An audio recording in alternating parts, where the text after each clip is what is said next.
महाराज जी के आज के विशेषांक में रक्षा सूत्र परिवार के सभी सदस्यों का हार्दिक स्वागत है।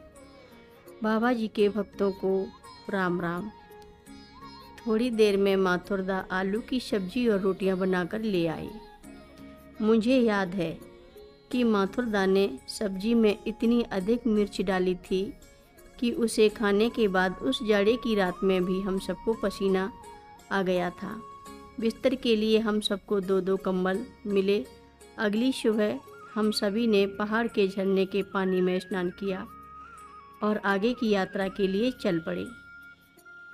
माँ और मैं सबसे आगे आगे चल रहे थे, इसलिए हम साथ के अन्य लोगों से पहले ही मंदिर के निकट पहुँच गए।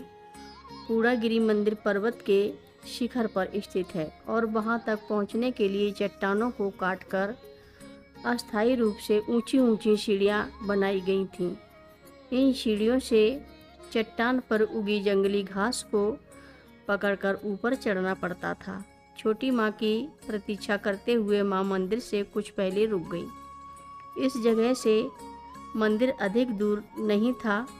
वह एक अत्यंत शांत और सुंदर सुबह थी। गहरे नीले रंग का आकाश दिखाई पड़ रहा था। सूर्य की किरणें वृक्षों से छनकर जमीन तक पहुंच रही थी। जहां पर हम रुके थे वहां पर मुझे मंत्रोच्चार के साथ साथ शंख ध्वनि, घंटा और नगाड़े की आवाज़ भी सुनाई दे रही थी।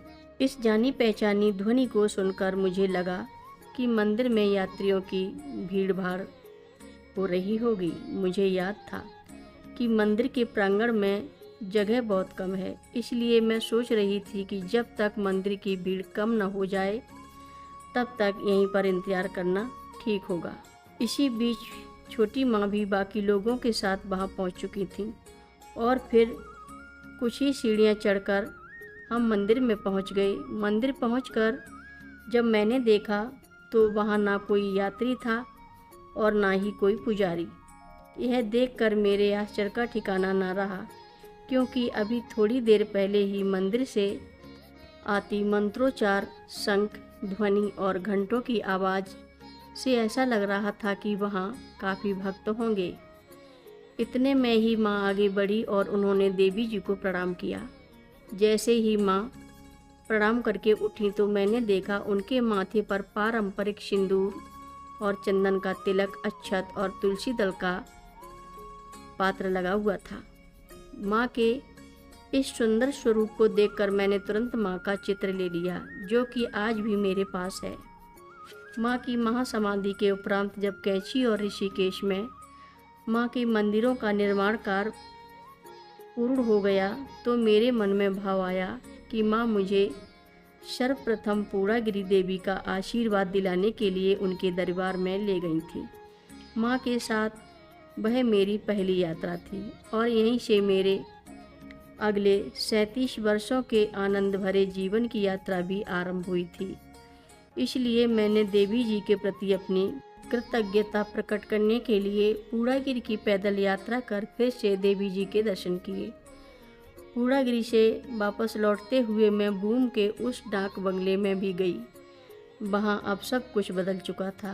पुराने विश्राम गृह की जगह नया आधुनिक डाक बंगला बन चुका था। जंगली झाड़ियों की जगह सुंदर साफ सुथरा बगीचा था, लेकिन जिस कुएं से मैंने माँ के लिए पानी खींचा था वह अभी भी वैसा ही था। मैंने कुएं से निकालकर जल पिया। मैं सायंकाल शारदा नदी के किनारे गई। वही नदी का किनारा, शांत बह रही जलधारा, वही ढलता सूरज और पेड़ों की लंबी परछाई।